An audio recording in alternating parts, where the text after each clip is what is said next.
ಬಂದಿರುವಂತಹದ್ದು ಯಾವುದು? Knight of wands ಬಂದಿದೆ. ಯಾವುದೋ ಕೆಲವೊಂದು ನಿರ್ಧಾರಗಳನ್ನ ಮಾಡ್ತಾ ಇರುವಂತಹದ್ದು, ಧೈರ್ಯದಿಂದ ಕೆಲವು ನಿರ್ಧಾರಗಳನ್ನ ನೀವು ಮಾಡ್ತಾ ಇರುವಂತಹದ್ದು ರೆಪ್ರೆಸೆಂಟ್ ಆಗ್ತಾ ಇದೆ. ಆಕ್ಷನ್ಸ್ ಅನ್ನ ತಗೋತಾ ಇರುವಂತಹದ್ದು ನಿಮಗೆ ರೆಪ್ರೆಸೆಂಟ್ ಆಗ್ತಾ ಇದೆ ಬಾಟಮ್ ಆಫ್ ದ ಡಕ್ ಅಲ್ಲಿ. ಓಕೆ, ಇನ್ ನಿಯರ್ ಪಾಸ್ಟಿನಲ್ಲಿ ಏನಾಗಿದೆ? ನಿಮ್ಮ ಲವ್ ಲೈಫಿನ ವಿಚಾರವಾಗಿದ್ರೆ ದ ಫೂಲ್ ಕಾರ್ಡ್ ರೆಪ್ರೆಸೆಂಟ್ ಆಗಿದೆ. ತುಂಬಾನೇ ಚೆನ್ನಾಗಿದೆ, ಜಾಯ್ಫುಲ್ ಆಗಿತ್ತು, ಬಿಗಿನಿಂಗ್ ತುಂಬಾ ಚೆನ್ನಾಗೇ ಇದೆ. ಕಾರ್ಡ್ ಬಂದಿರುವಂತಹದ್ದೇನು? ವೀಲ್ ಆಫ್ ಫಾರ್ಚೂನ್ ಬಂದಿದೆ. ಸೊ ನಿಮ್ಮ ಲವ್ ಲೈಫಿನ ವಿಚಾರವಾಗಿ ನೀವು ಕೆಲವೊಂದು ಬದಲಾವಣೆಗಳನ್ನ ನೀವು ಮಾಡ್ಕೊಂಡಿರುವಂತಹದ್ದು ಇಲ್ಲಿ ರೆಪ್ರೆಸೆಂಟ್ ಆಗ್ತಾ ಇದೆ. ಕ್ವೀನ್ ಆಫ್ ಕಪ್ಸ್ ಏನನ್ನ ರೆಪ್ರೆಸೆಂಟ್ ಮಾಡುತ್ತೆ? ಸೊ ಕ್ವೀನ್ ಆಫ್ ಕಪ್ಸ್ ನೀವು ಯಾಕೆ ಬದಲಾವಣೆಗಳನ್ನ ಮಾಡ್ಕೊಂಡಿದ್ದೀರಾ?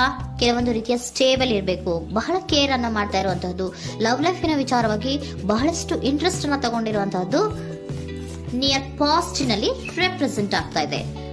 ಓಕೆ, ಎಟ್ ಪ್ರೆಸೆಂಟಿನಲ್ಲಿ ಯಾಕೋ ನಿಮ್ಮಲ್ಲಿ 2 ಆಪ್ಷನ್ಸ್ ಗಳು ಇರುವಂತಹದ್ದು ರೆಪ್ರೆಸೆಂಟ್ ಆಗ್ತಾ ಇದೆ. ಯಾಕೋ 2 ಆಲೋಚನೆಗಳನ್ನ ನೀವು ಮಾಡ್ತಾ ಇರುವಂತಹದ್ದು ಅಟ್ ಪ್ರೆಸೆಂಟಿನಲ್ಲಿ ರೆಪ್ರೆಸೆಂಟ್ ಆಗ್ತಾ ಇದೆ. 2 ಆಯ್ಕೆಗಳು ನಿಮ್ಮಲ್ಲಿ ಇರುವಂತಹದ್ದು, 2 ಆಲೋಚನೆಗಳನ್ನ ಮಾಡ್ತಾ ಇರುವಂತಹದ್ದು, ಏನೋ ಒಂದು ರೀತಿಯ ಕನ್ಫ್ಯೂಷನ್ಸ್ ಅಲ್ಲಿ ಇರುವಂತಹದ್ದು ನಿಮ್ಮ ಲವ್ ಲೈಫ್ ನ ವಿಚಾರವಾಗಿ ರೆಪ್ರೆಸೆಂಟ್ ಆಗ್ತಾ ಇದೆ. ಓಕೆನಾ? ಸೆಕೆಂಡ್ ಕಾರ್ಡ್ ಯಾವ್ದು ಬಂದಿದೆ? 10 ಆಫ್ ಕಪ್ಸ್ ಬಂದಿದೆ. ಸೊ 10 ಆಫ್ ಕಪ್ಸ್ ನಿಮ್ಗೆ ಫುಲ್ಫಿಲ್ಮೆಂಟ್ ಇರುತ್ತೆ, ಸಮಾಧಾನ ಇರುತ್ತೆ, ಖುಷಿಯಾಗಿರುತ್ತೆ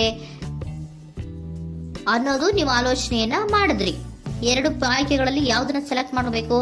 ಸೆಲೆಕ್ಟ್ ಅನ್ನ ಮಾಡ್ಕೊಂಡ್ರೆ ನನಗೆ ಖುಷಿಯಾಗಿರುತ್ತೆ, ಸಮಾಧಾನ ಆಗುತ್ತೆ ಅನ್ನೋಂತ ಯೋಚನೆಯನ್ನ ಒಂದು ಸಾರಿ ಮಾಡಿದ್ರೆ, ಇದರ ಮತ್ತೊಂದು ಸಾರಿ ನೀವೇನ್ ಅನ್ಕೋತೀರಾ?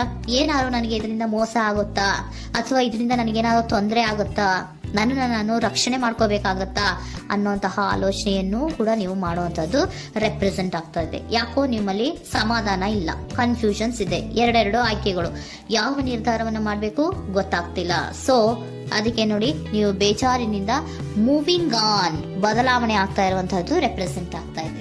ಚೇಂಜಸ್ ಅನ್ನ ಮಾಡ್ಕೋತಾ ಇರುವಂತಹದ್ದು ಇಲ್ಲಿ ಪ್ರೆಸೆಂಟಿನಲ್ಲಿ ರೆಪ್ರೆಸೆಂಟ್ ಆಗ್ತಾ ಇದೆ.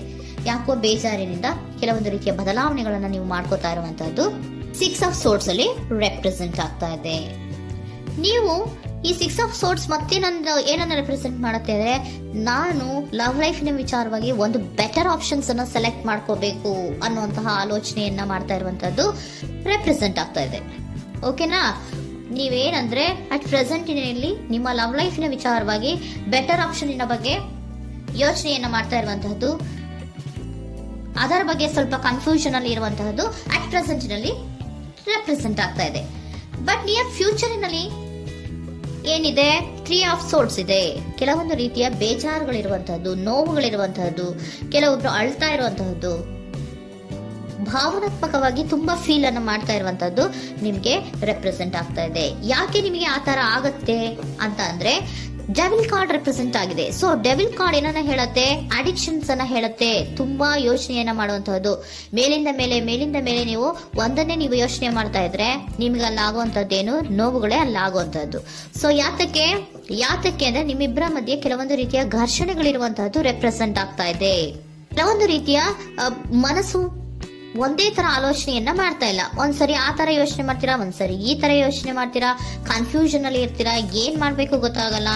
ಸೊ ಅದಕ್ಕೆ ನಿಮ್ಗೆ ಬೇಜಾರು, ನೋವು ಇರೋಂಥದ್ದು. ಮತ್ತೆ ನೆಕ್ಸ್ಟ್ ಕಾರ್ಡ್ ಬಂದಿರುವಂತದ್ದೇನು? 5 ಆಫ್ ಪ್ಯಾಂಟಿಕಲ್ಸ್ ಬಂದಿದೆ. ಸೊ 5 ಆಫ್ ಪ್ಯಾಂಟಿಕಲ್ಸ್ ಏನು? ತುಂಬಾ ಇದು ಕೂಡ ತುಂಬಾ ಬೇಜಾರಿನಲ್ಲೇ ಇರುವಂತಹದ್ದು, ಫೀಲಿಂಗ್ ಲೆಫ್ಟ್ ಔಟ್ ಆಗ್ತಾ ಇರುವಂತಹದ್ದು, ರೀತಿಯ ಒಂದು ಬ್ಯಾಡ್ ಸಿಚುಯೇಷನ್ ಅಲ್ಲಿ ಇರುವಂತಹದ್ದು, ಅಂದ್ರೆ ಯಾವಾಗ್ಲೂ ನೋವು ಪಡ್ತಾ ಇರುವಂತಹದ್ದು, ಯಾವಾಗ್ಲೂ ಯೋಚನೆ ಮಾಡ್ತಾ ಇರುವಂತಹದ್ದು, ಇಮಿಡಿಯೇಟ್ ಫ್ಯೂಚರಿನಲ್ಲಿ ಈ ರೀತಿ ರೆಪ್ರೆಸೆಂಟ್ ಓಕೆನಾ? ಸೊ ದ ಮೂನ್ ಕಾರ್ಡ್ ಏನನ್ನ ರೆಪ್ರೆಸೆಂಟ್ ಮಾಡುತ್ತೆ ಅಂದ್ರೆ, ರಿಯಾಲಿಟಿಯ ಕಡೆಗೆ ಹೆಚ್ಚು ಗಮನ ಕೊಡದೇ ಇರುವಂತಹದನ್ನ ರೆಪ್ರೆಸೆಂಟ್ ಮಾಡುತ್ತೆ. ಓಕೆನಾ? ಇದಿಷ್ಟು ನಿಮ್ಮ love reading. Next angel guidance ನಿಮ್ಗೆ ಏನ್ ಕೊಡ್ತಾರೆ ಅನ್ನೋದನ್ನ ನೋಡೋಣ. ನೋ ಅನ್ನೋಂತ ಆನ್ಸರ್ ಅನ್ನ ಕೊಡ್ತಾ ಇದ್ದಾರೆ. So no, not the right time. ನೀವೇನು ಕೂಡ ಈ ಕನ್ಫ್ಯೂಷನ್ ಅಲ್ಲಿ ಇದ್ದಾಗ ಯಾವುದೇ ರೀತಿಯ ಡಿಸಿಷನ್ಸ್ ನ ಮಾಡೋದಕ್ಕೆ ಇದು ಕರೆಕ್ಟ್ ಆಗಿರುವಂತಹ ಟೈಮು ಅಲ್ಲ. Perfect timing. So perfect timing ಅನ್ನ ಬಂದಾಗ ನೀವು ಕೆಲವೊಂದು ರೀತಿಯ ಡಿಸಿಷನ್ಸ್ ಅನ್ನ ಮಾಡ್ಬೇಕಾಗತ್ತೆ. ಯಾವಾಗ ಅಂದ್ರೆ ನೀವು ಮನಸ್ಥಿತಿಯನ್ನ ನೀಟಾಗಿ ಇಟ್ಕೊಂಡಾಗ, ಕೆಲವೊಂದು ರೀತಿಯ ಕನ್ಫ್ಯೂಷನ್ಸ್ ಇಂದ ನೀವು ಆಚೆ ಬಂದಾಗ, ಯಾವಾಗ ನೀವು ಕ್ಲಿಯರ್ ಥಿಂಕಿಂಗ್ ಅನ್ನ ಮಾಡ್ತೀರಾ ಅದು ಪರ್ಫೆಕ್ಟ್ ಟೈಮಿಂಗ್. ಸೊ ಆಗ ನಿಮ್ಗೆ ಕೆಲವೊಂದು ರೀತಿಯ ಫರ್ಗಿವ್ನೆಸ್ ಅನ್ನೋದು ಇರುತ್ತೆ ಅನ್ನೋದನ್ನ ಏಂಜಲ್ ಗೈಡೆನ್ಸ್ ನಿಮ್ಗೆ ಹೇಳ್ತಾ ಇದ್ದಾರೆ. ಸೊ ಹಾಗಿದ್ರೆ ಸರೆಂಡರ್ ಕಾರ್ಡ್ಗಳು ನಿಮ್ಗೆ ಏನ್ ಹೇಳುತ್ತಾರೆ ಅನ್ನೋದನ್ನ ನೋಡೋಣ. Surrender to your soul path. Your life journey has been perfectly designed for your soul growth. Embrace every lesson and every moment. ನಮ್ಮ ಜೀವನದಲ್ಲಿ ಬರುವಂತಹ ಎಲ್ಲಾ ಕೆಲವೊಂದು ಮೂಮೆಂಟ್ಗಳನ್ನ ನಾವು ಪರ್ಫೆಕ್ಟ್ ಆಗಿ ದೇವರು ಡಿಸೈನ್ ಮಾಡಿರ್ತಾರೆ. ಅದಂದ್ರೆ ನಮ್ಮ ಲೈಫಿನಲ್ಲಿ ಏನೇನ್ ಆಗ್ಬೇಕು ಅನ್ನೋದನ್ನ ಮುಂಚೆಯೇ ದೇವರು ಬರ್ದಿರ್ತಾರೆ. ಸೊ ಅದು ಹಾಗೆಯೇ ನಡೀತಾ ಇರುತ್ತೆ. ಓಕೆನಾ? ನಾವು ನಮ್ಮ ಲೈಫ್ ನಲ್ಲಿ ಬರುವಂತಹ ಪ್ರತಿಯೊಂದು ಲೆಸನ್ಸ್ ಅಥವಾ ಪಾಠಗಳೇನಿರುತ್ತೋ ಅಥವಾ ನಾವು ಏನನ್ನ ನಮ್ಮ ಜೀವನದಲ್ಲಿ ಬರ್ತಾ ಇರುತ್ತೋ ಅದು ಒಂದು ನಮ್ಗೆ ನಮ್ಮ ಲೈಫಿನಲ್ಲಿ ಒಂದು ಲೆಸನ್ ತರ. ಸೊ ಅದನ್ನ ನಾವು ಎವ್ರಿ ಮೂಮೆಂಟ್ ಅನ್ನ ಕೂಡ ನಾವು ಸ್ವೀಕರಿಸಬೇಕು. ಯಾವಾಗ್ಲೂ ಕೂಡ ಅದನ್ನು ಸ್ವೀಕರಿಸಿಕೊಂಡು ಮುಂದೆ ಮುಂದೆ ಹೋಗ್ತಾ ಇರಬೇಕು. ಪ್ರತಿ ನಿಮಿಷವೂ ಕೂಡ ಒಂದೊಂದು ರೀತಿಯ ನಮಗೆ ಪಾಠ ಇದ್ದ ಹಾಗೆ ಅಂತ ಹೇಳ್ತಾ ಇದ್ದಾರೆ. Surrender unhealthy relationship. Surrender unhealthy relationship. Let go a relationship that don't serve you, including unavailable or toxic people.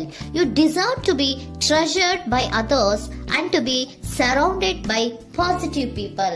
Unhealthy relationship ನ ಕಡೆಗೆ ಹೆಚ್ಚು ಗಮನವನ್ನ ಕೊಡಬೇಡಿ. ಈ ಟಾಕ್ಸಿಕ್ ಪೀಪಲ್ ನ ಕಡೆಗೆ ಹೆಚ್ಚು ಗಮನವನ್ನ ಕೊಡಬಾರ್ದು. ಸೊ ಯಾವಾಗ್ಲೂ ನಾವು ಪಾಸಿಟಿವ್ ಆಗಿ ಥಿಂಕ್ ಮಾಡುವಂತಹ, ಪಾಸಿಟಿವ್ ಆಗಿ ಆಲೋಚನೆ ಮಾಡುವಂತಹ ಜನಗಳ ಜೊತೆಯಲ್ಲಿಯೇ ನಾವು ಹೆಚ್ಚು ಇರಬೇಕು ಅನ್ನೋದನ್ನ ನಿಮ್ಗೆ ಸರೆಂಡರ್ ಕಾರ್ಡ್ ಹೇಳ್ತಾ ಇದ್ದಾರೆ.